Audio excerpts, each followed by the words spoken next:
Welcome back to Lucore Automotive Services. Today I'm working on Steve's beautiful Chevelle Malibu.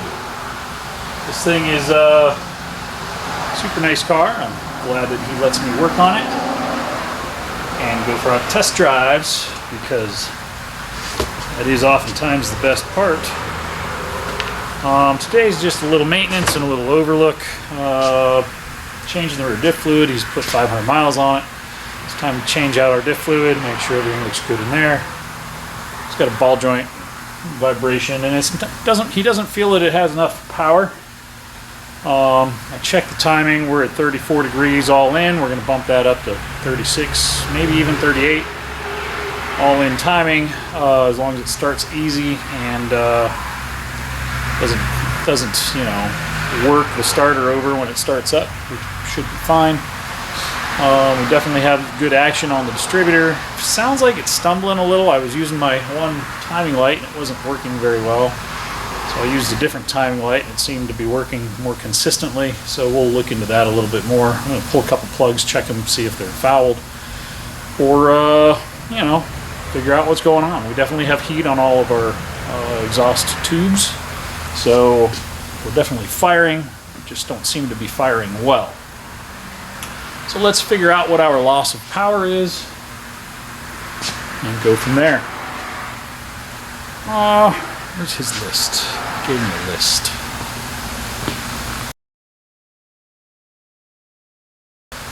Steve is very organized. Much more organized than me. But I do write lists because if I don't have a list, then I get lost and I walk around in circles. So today's scope of work: rear end fluid, 500 mile flush, replace transmission fluid, check for any new oil leaks, replace driver's side upper ball joint.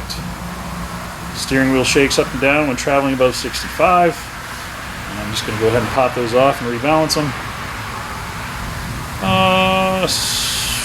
Check passenger side muffler for leak at the rear seam. Weld or crimp if necessary. Black spot. Test drive. Yes, sir. Shall. Please check performance through the gears. I have not revved this motor much past 4,200 RPM. In fourth gear, it feels like the clutch is slipping. Maybe just an illusion.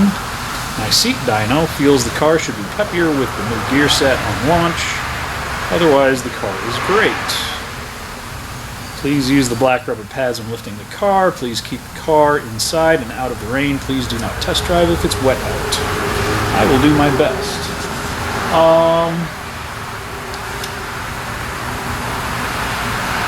Feels like the clutch is slipping in fourth gear. I'm going to check your clutch adjustment because this thing engages right on the floor. I'm going to make sure the clutch is adjusted correctly.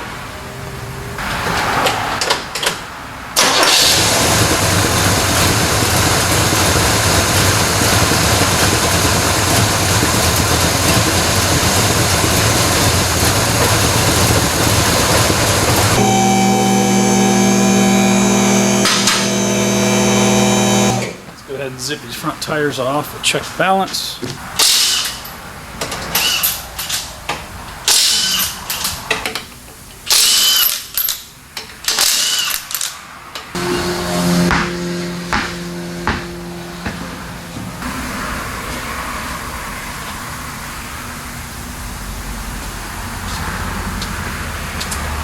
Why is there so much black carbon coming out of this engine? Something's not right.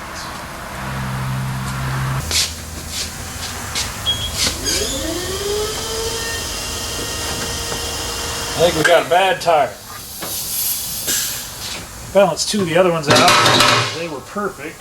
This one's half an ounce out. That's not going to cause what he's complaining about. If you watch this tire, it hops when it's rolling.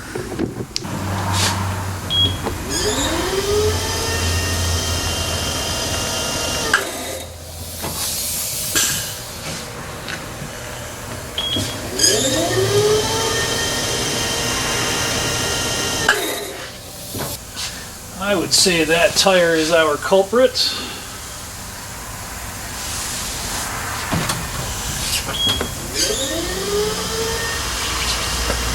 That'll make your steering wheel shift.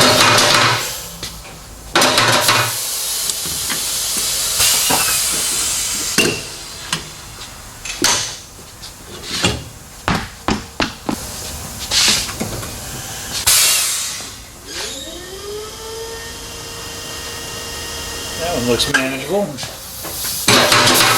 balanced.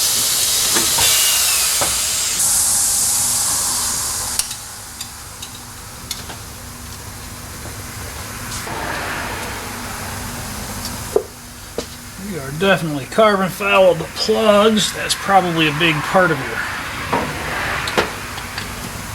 power loss issue.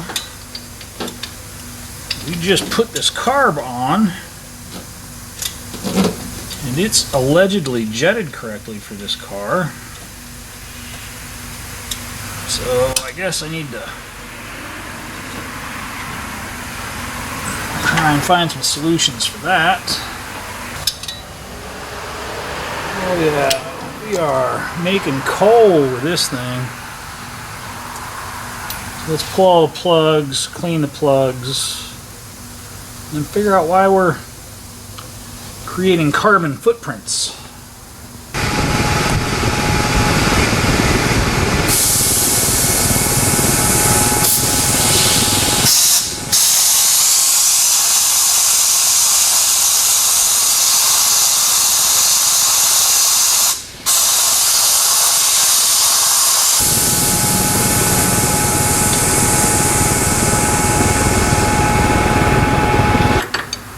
Normally you have to knock the conical seat apart with a pickle fork. This one just came loose. That makes me wonder if we need to go through and tighten all the suspension components. Maybe. Let's see.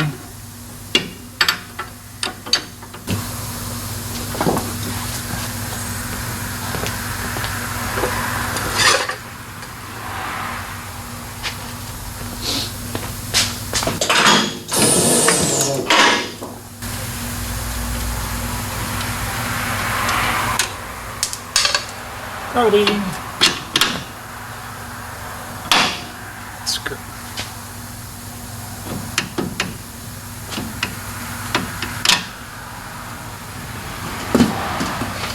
Those need tightened up.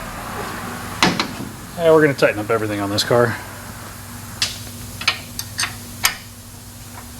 Those are both loose. So I'll get them close and then I'll hit them with a torque wrench when it's sitting on suspension.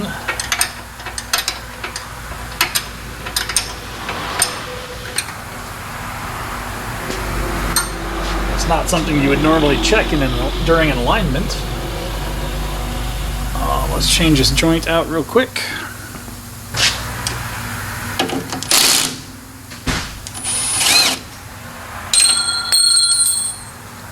Gravity. Just throw that on the floor, it'll be fine. Oh, golly. Wasn't expecting that. Oh. It's got a mouth. Let's grab a new one.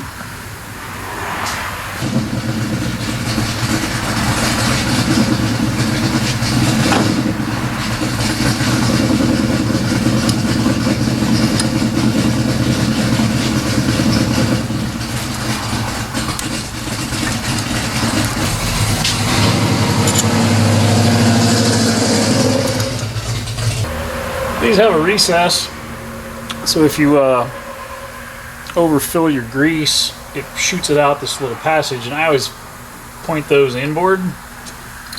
That way if it does get over greased, it goes inside and you can wipe it off. It's one of those little things you do.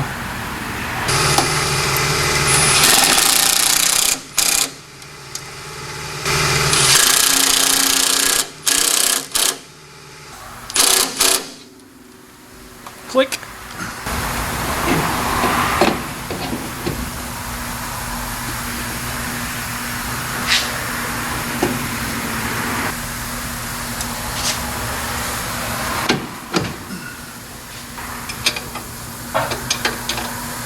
I am using my hand to try and not scratch his frame. Luckily it's all done in hot rod black, which is easy to touch up.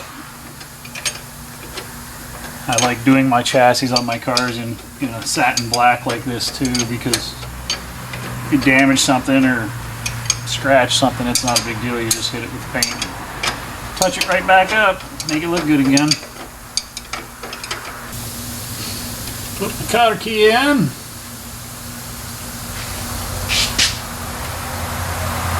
Voila. Put some grease in there. Man, those boots are really hard.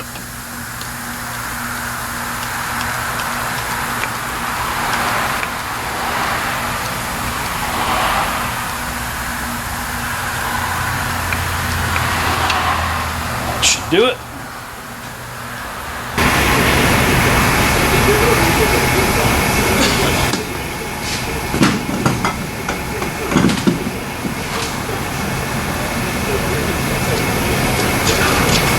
So I thought to myself, I'm like, you know what, before you go, you should go ahead and drain the transmission. That way in the morning, all you have to do is fill it back up.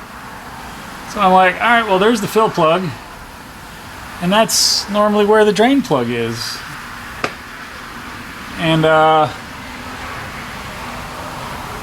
so I'm like, well, we'll pull this bolt out and see if that's the drain. Nope. Pulled that one out, didn't drain. I'm like, all right. I'm going to call him up and ask him if he wants me to drill and tap that for a plug, because I mean, I have a wand I can put in there and just suction it out, but if he ever wants to service this thing down the line, there's no plug there. Oh, there's a drain plug right there. So we'll see what he wants me to do. Just the little stuff.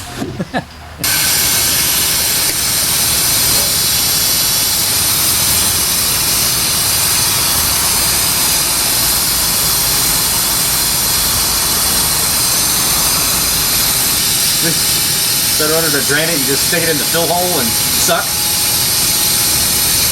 Not really any other way to do it. Yeah. Without drilling and tapping the boss that's there for the drain plug. Yeah. And send him a message asking if he wants me to drill and tap it, but Yeah, probably not. that would be easier out of the car, obviously. Yeah. But it can be done in the car. It's not that big a deal. Except the you, exhaust is in the way of the drill. yeah, just make it a little angle. Just make it a little crooked, like all the bolt holes in my Buick. By the way, TA does sell a new front cover. TA's new front cover for that is better because it provides room for a double roller timing chain, and it has revised oiling paths and some other stuff. It is $600 though. It's also not cheap. It's also $600. But I think there's going to be a lot more than $600 spent on that engine with the oil pressures that I have coming out of it. Because I drove my Buick home, and by the time I got home, my hot oil pressure driving was like 30 psi, and my idle oil pressure is like 5 psi. I'm like, I think we may need to pull that engine out and freshen it up, so to speak. Do the same oiling mods I did to my Oldsmobile motor. Oh well. It's just time and money.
gets any better.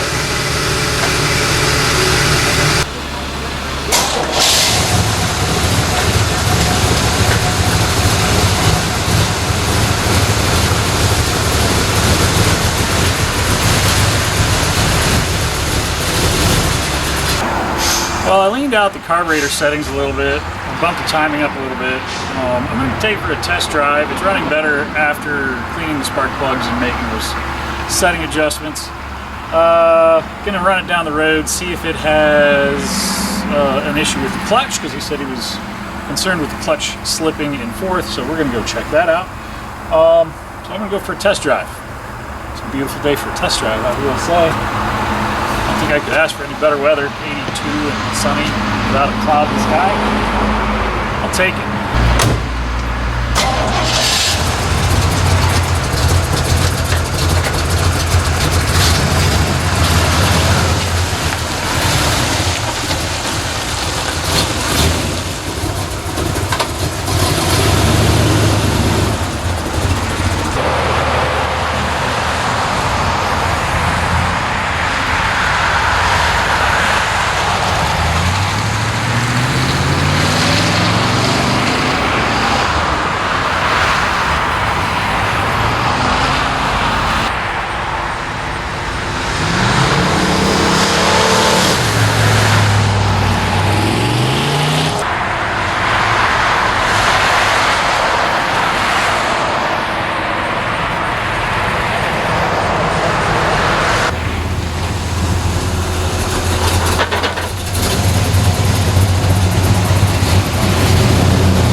So I don't have evidence of a blown out clutch. I've got good free play on my clutch fork. This is a multi-finger diaphragm style clutch plate. Nothing fancy, but it's definitely slipping when I give it the beans. So we're gonna give Steve a call and make sure he's okay with me ripping the transmission out of this thing, because that's gonna be the next step. Make sure this thing does vibrate at like 4,000 RPM. The engine and trans vibrate, so I'm wondering if we have an imbalance problem as well as clutch. Maybe the clutch shucked a part of it, and maybe that's giving us our vibration. So it needs to come apart. I'm going to give Steve a call and see what he wants us to do.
That's the difference between a Chinese extension and a snap-on extension.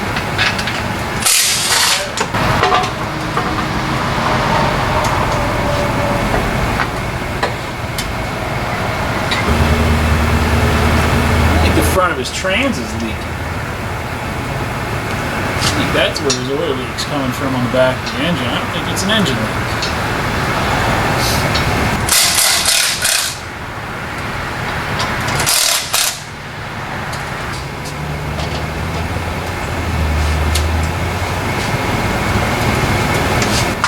There's hardly any clamping force on that.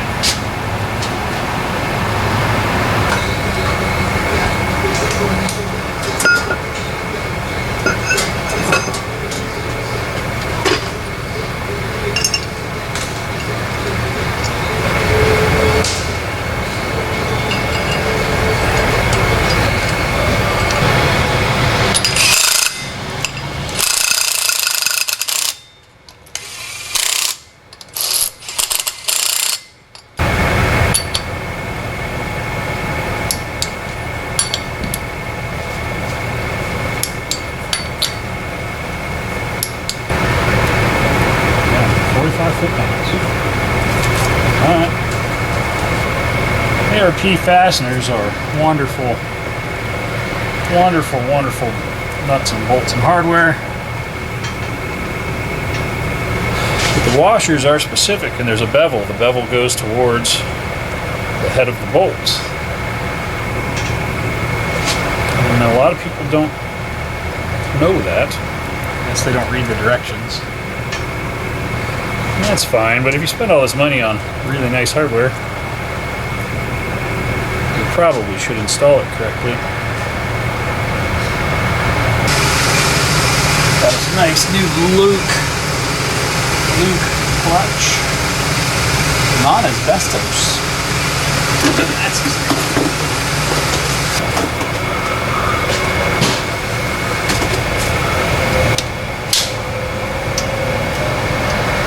oh, that's much better.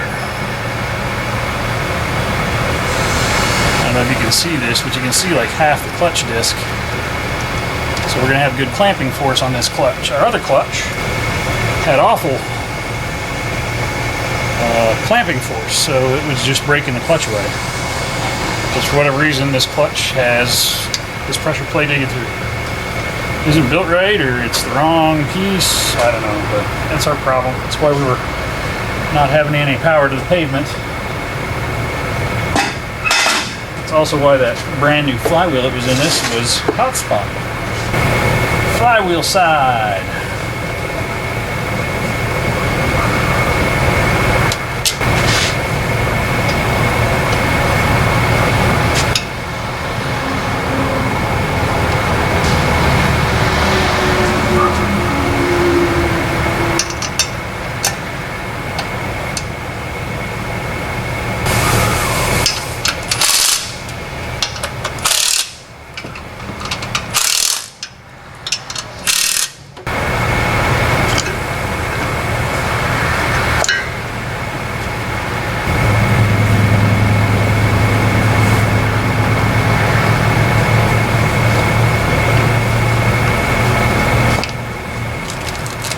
Probably don't need to replace the throwout bearing, but I'm gonna, because it's part of the kit.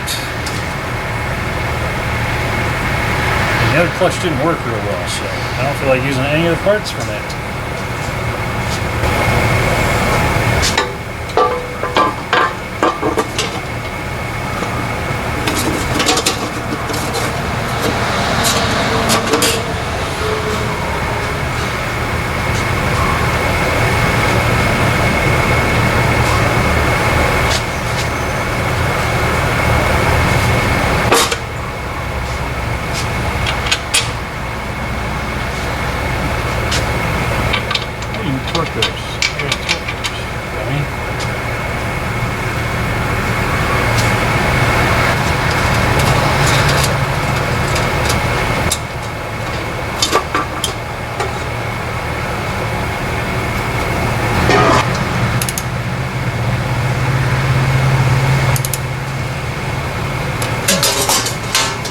It's like a guillotine.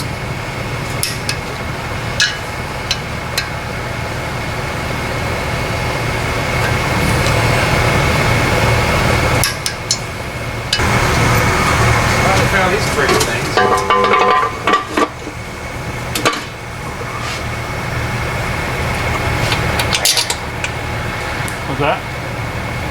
Oh, did you find me by rubber caps?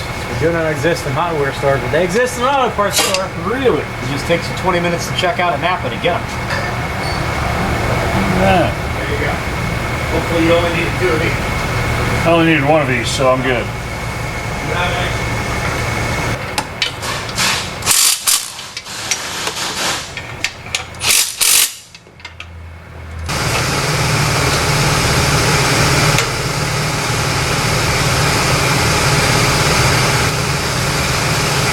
Ho.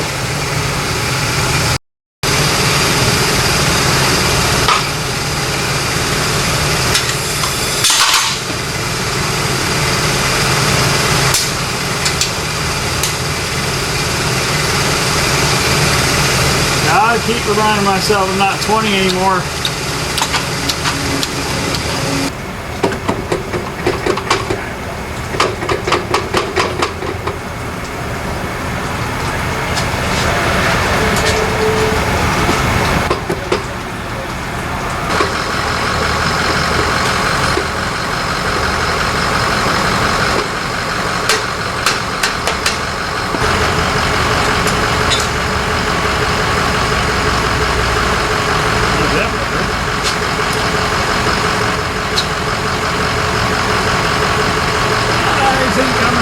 Press the clutch. But I don't think my alignment's quite where it needs to be. That's a bummer. So I will do that there with the pry bar. Now the linkage is hooked up.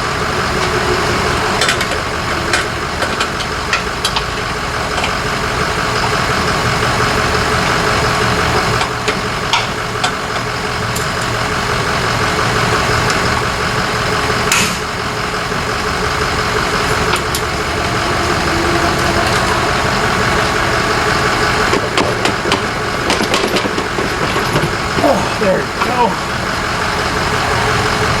Gotta get the primer back out of there.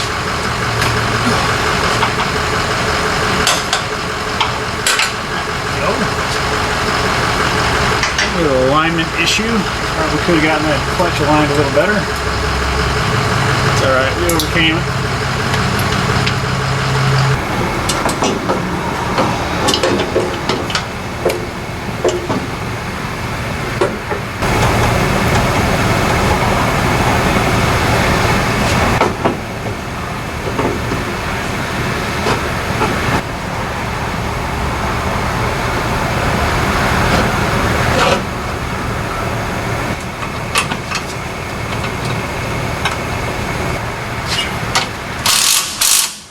Just done.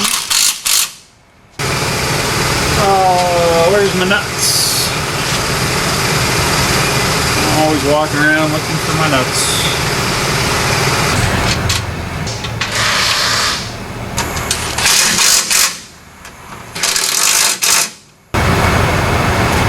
Oh, I grabbed my shaft.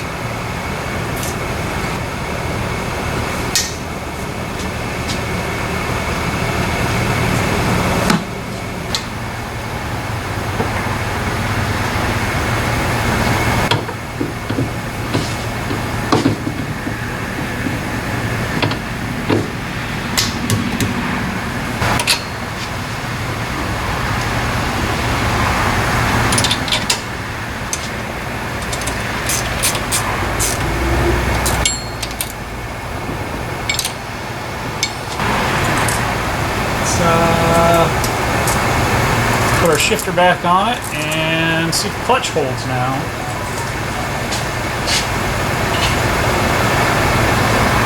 Which I think it will. So we're going to a little hotter plug on this. We're going from an R44 TS to a R45 TS. Let's see if that helps us with our coal maker. See if that makes a change or not. These are an updated head that are supposed to look like double bump heads, but they've got all the good stuff in them, so they perform a little better. They're also 45 degree spark plug seat. They're not like the flat washer style.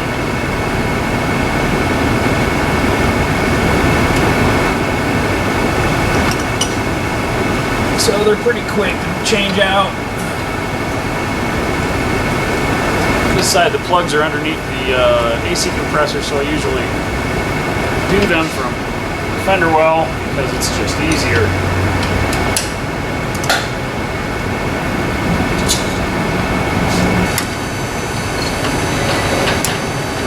Alright, 8 hotter plugs.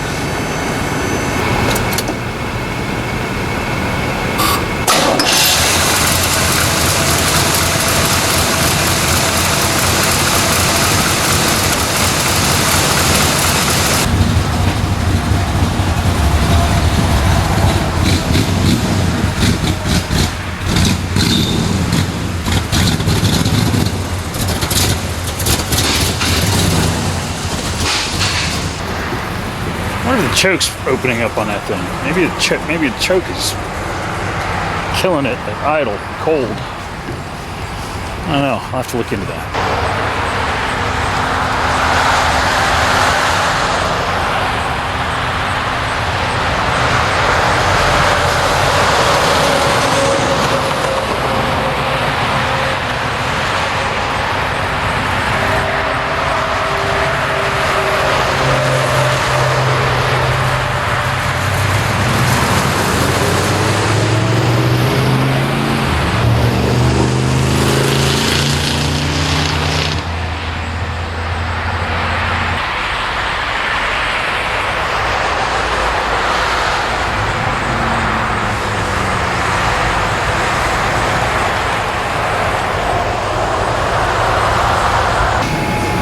Well, this visit's coming to an end. The clutch works great. I just drove this car about 20 miles.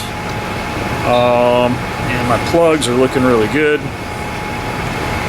This is what the other plugs looked like. They were, I cleaned them and then I drove it like up the street and back because I was like, yes, the clutch is horrible in this car. It does not have any holding power, which I found out was actually a problem with the pressure plate that hot spotted the flywheel and whatever. We put a whole new clutch kit with a new flywheel in it. Had good clamping force. It actually works really well. When I fired it up, it had a really weird noise, and I don't know what that was, but it went away. I don't see anything doing anything weird, so I just drove it, like I said, 20 miles. After putting a hotter heat range plug in, and they look great. They certainly look better than that. So, I'm going to torque my upper control arm bushing bolts because I found those were loose. And I think that's going to be it for today. It's supposed to be a beautiful day. We'll let Steve come get his car and enjoy it for a little bit. New clutch, so you can't go out doing burnouts and stuff. You got to actually put some heat cycles through that clutch before you really get on it. But I know that doesn't happen in the real world a whole lot. But we like to advise people to break in their stuff. Ultimately, whatever they choose to do is on them from that point on. But clutch break-in is a thing. Just like rear end break-in is a thing, and engine break-in is a thing. I think that's it.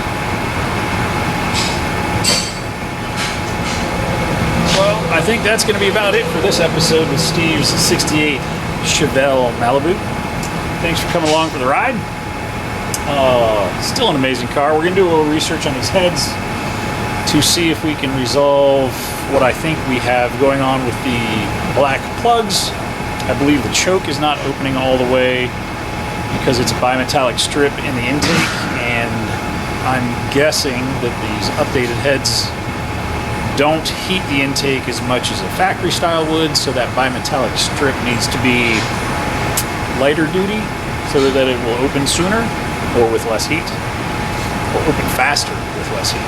So we'll have to do some research into that.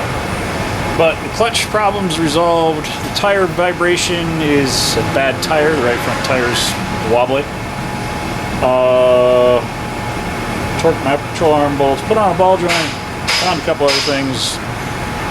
I just kind of do it as I go. So thanks for coming along for the ride. Click like, subscribe, leave us a comment below. You guys have a great day.